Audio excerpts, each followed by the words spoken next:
This debate today, it's about who gets to be an American.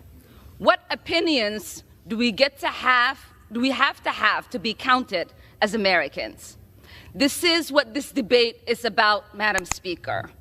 There is this idea that you are a suspect if you are an immigrant, or if you are from certain parts of the world, or a certain skin tone, or a Muslim.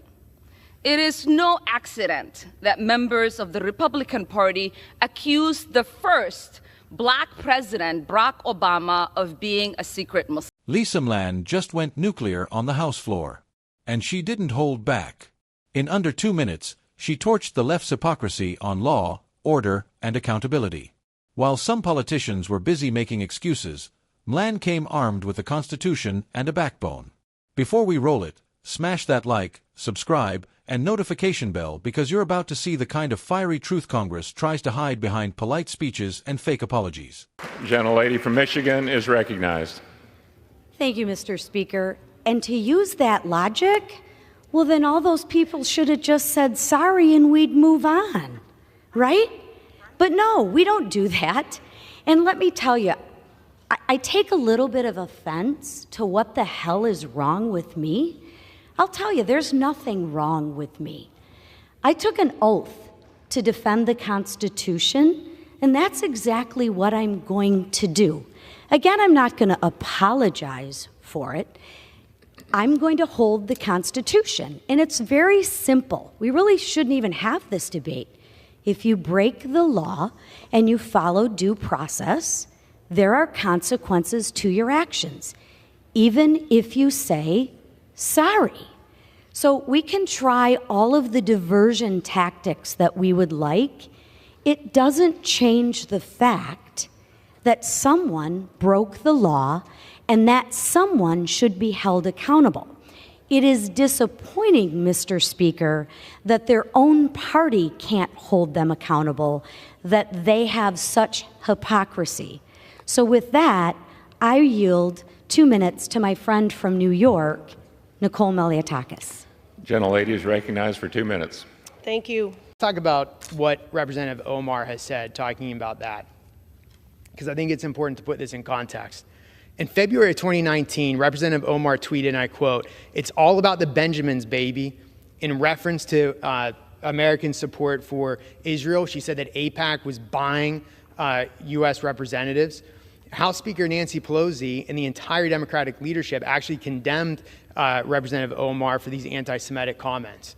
Then, again, just to show this is a pattern, this isn't some one-off incident, February 27, 2019, she doubled down on her stance at a forum in Washington, D.C. when she said, and I quote, "I want to talk about the political influence in this country that says it's okay for people to push for allegiance to a foreign country," end quote. Clearly, she's going back to the trope that Jewish Americans have a dual loyalty between the United States and Israel. That offended Chairman Eliot Engel, who at the time was the Democratic chairman of the Foreign Affairs Committee.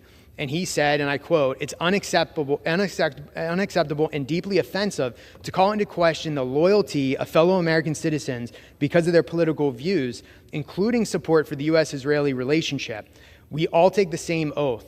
Worse, Representative Omar's comments leveled that charge by invoking a vile anti-Semitic slur," end quote. Again, that's not me saying that. That's a former Democratic chair of the House Foreign Affairs Committee.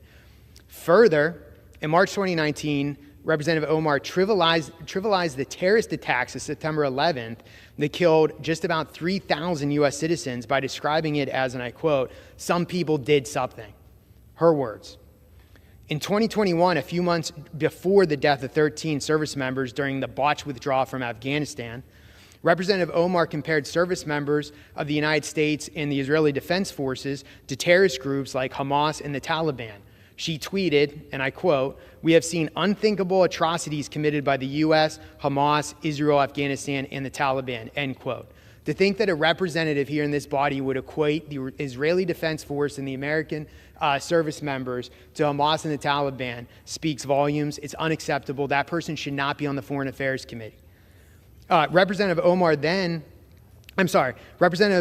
Democratic colleagues sent a statement asking her to clarify those remarks because it was offensive and misguided. Again, the words of my colleagues across the aisle about Representative Ilhan Omar's words, and she refused to apologize.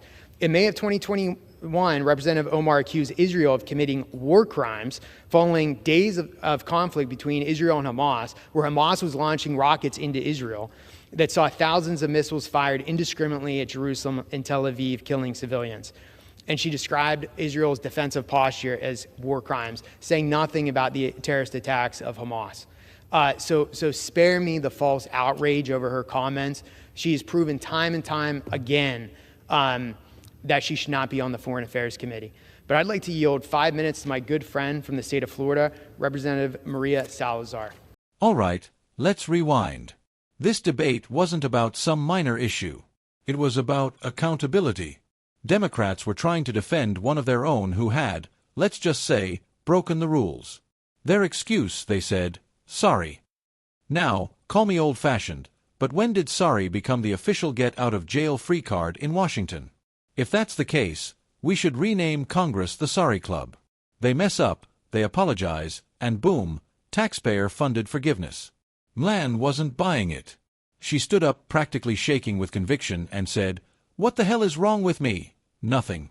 I took an oath to defend the Constitution, and that's exactly what I'm going to do."